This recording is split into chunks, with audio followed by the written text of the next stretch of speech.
मेरे channel Sanskrit classes bye कंचन माला को लाल button दबाकर सब्सक्राइब करें और घंटी का बटन दबाना ना भूलें ताकि हर वीडियो की नोटिफिकेशन आपको सबसे पहले मिले।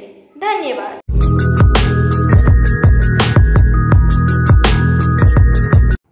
नमो नमः। प्रिय बच्चों, आज संस्कृत की कक्षा में मैं सूक्ति सुधा भाग 3 लेकर उपस्थित हूँ। बच्चों, सूक्ति सुधा भाग 1 तथा सूक्ति सुधा भाग 2 हम लोगों ने पढ़ा था। अभी बाकी के श्लोक सूक्ति सुधा भाग 3 में हम लोग पढ़ेंगे। चलिए, मैं सबसे पहले आदर्श वाचन करूंगी, फिर शब्दार्थ बताऊंगी तथा फिर हिंदी अर्थ और व्याख्या बताऊंगी।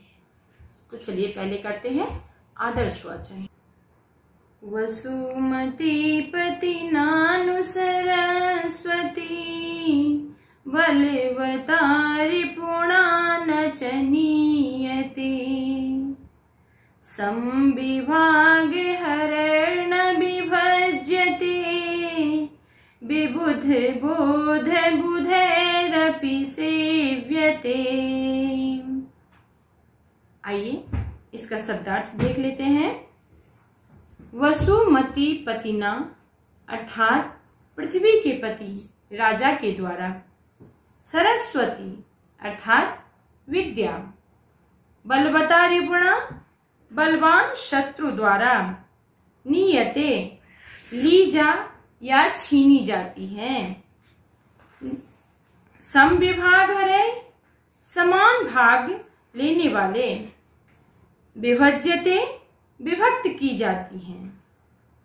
आइए अब हम लोग संदर्भ देख लेते हैं कि इसमें हम लोगों को संदर्भ किस प्रकार से लिखना है। तो बच्चों, संदर्भ में आप लोग लिखेंगे कि प्रस्तुत सूक्ति हमारी पाठ्य पुस्तक संस्कृत पद्य पीयूषम के सूक्ति सुधा नामक पाठ से उद्धृत है। इसमें विद्यारूपी धन के छीने जाने आदि के भय से मुक्तता प्राप्ति का वर्णन किया गया है। अब हम लोग हिंदी अर्थ देख लेते हैं। संदर्भ लिखने के बाद आप लोग हिंदी अर्थ और व्याख्या लिखेंगे। विद्या न तो राजा के द्वारा और न बलवान शत्रु के द्वारा छीनी या बलात् ली जाती है, न समान भाग लेने वाले भाई बहनों के द्वारा ही बांटी जाती है।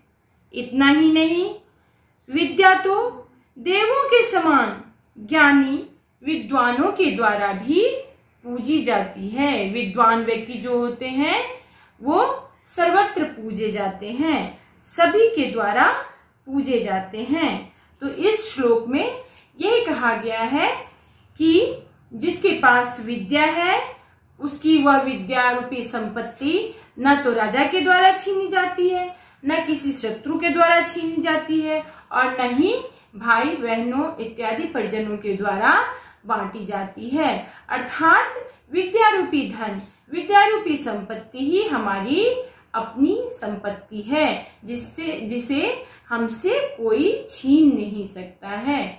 तो बच्चों, इसी तरह से आप लोग श्लोक का ससंदर्भ व्याख्या लिखेंगे। ठीक है। आइए बच्चों, अब दूसरे श्लोक का उच्चारण करते हैं। सबसे पहले लक्ष्मीर्नया याचक दुख हारिणी विद्यानया अपि अच्युत भक्ति कारिणी पुत्रो नयः पंडित मंडलाग्रणे सानैव सानैव सानैव। इसमें शब्दार्थ देख लेते हैं। अच्युत अर्थात भगवान विष्णु, नैव नहीं, याचक मांगने वाला। अब इसका संदर्भ कैसे लिखेंगे? इस श्लोक का संदर्भ देखते हैं। प्रस्तुत सूक्ति हमारी पाठ्य पुस्तक संस्कृत पद्य पीयूषम के सूक्ति सुधा नामक पाठ से उद्धृत है। इसमें इस श्लोक में लक्ष्मी, विद्या और पुत्र की सार्थकता पर प्रकाश डाला गया है। इसका हिंदी अर्थ देख लेते हैं। जो लक्ष्मी याचकों के दुख को दूर करने वाली नहीं है, जो विद्या भगवान विष्णु की भक्ति प्रदान करने वाली नहीं है, जो पुत्र विद्वान पुरुषों की मंडली में अग्रगण्य नहीं है, ना तो वह लक्ष्मी ही, ना वह विद्या ही, और न ही वह पुत्र ही है।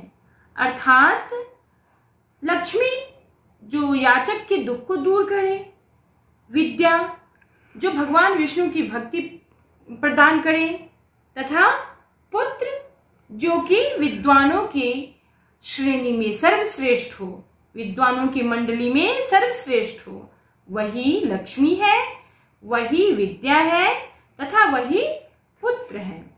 ये बच्चों, अब हम लोग सूक्ति सुधा पाठ का अंतिम श्लोक पढ़ते हैं, उसका सस्वर उच्चारण करते हैं, वाचन करते हैं।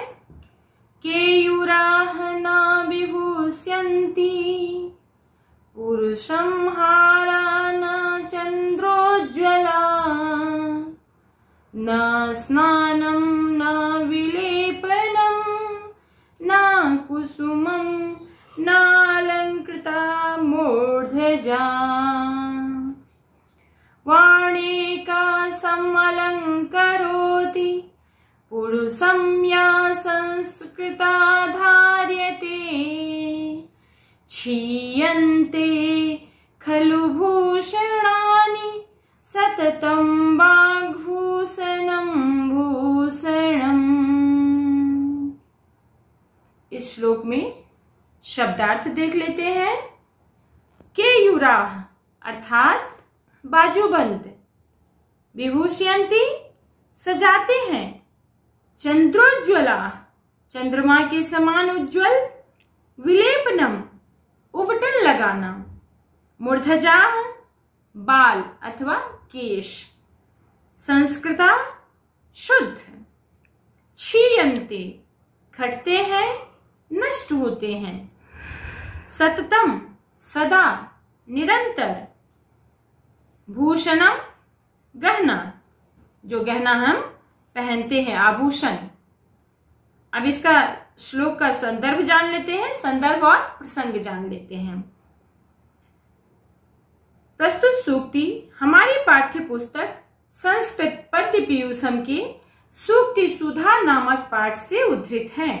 इसमें इस श्लोक में मनुष्य के द्वारा कृत्रिम सौंदर्य प्रसाधनों की आवश्यकता को नकारते हुए शुद्ध सुसभ्य वाणी को ही सच्चा आभूषण बताया गया है। अर्थात हमारी वाणी जो है वही सच्चा आभूषण है। चलिए इसका हिंदी अर्थ देख लेते हैं। इस संसार में मनुष्य को ना तो बाजूबंद ही सजाते हैं और ना चंद्रमा के समान उज्जवल अच्छे हार ही सजाते हैं, सुशोभित करते हैं।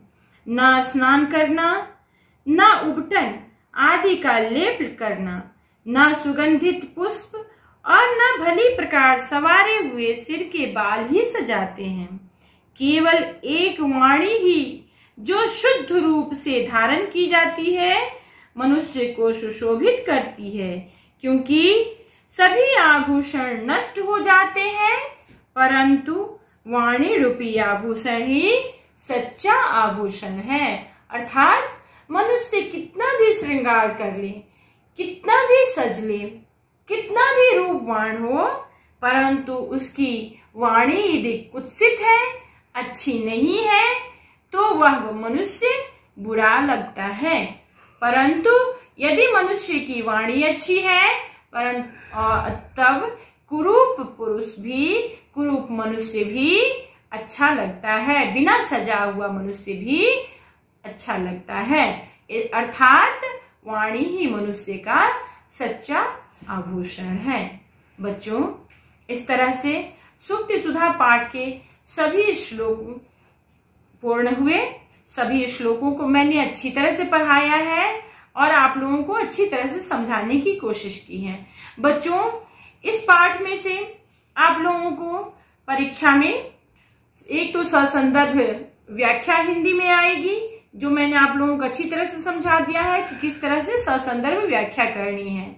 दूसरा, संस्कृत में अर्थ आएगा, और तीसरा जो सूक्तियां हैं उनके व्याख्या करने को आएंगे। तो जिस तरह से आपने जो संदर्भ और प्रसंग जिस तरह से अभी श्लोकों के देखे हैं, उसी प्रकार से सूक्तियों के संदर्भ और प्रसंग लिख करके उसका अर्थ लिखना है, फिर उसकी व्याख्या लिख देनी है, भावार्थ लिख देना है। तो मैं उम्मीद करती हूँ कि आप लोगों को सूक्ति सुधा पाठ अच्छी तरह से समझ में आ गया होगा। अगली कक्षा में फिर मिलते हैं, तब तक के लिए धन्यवाद।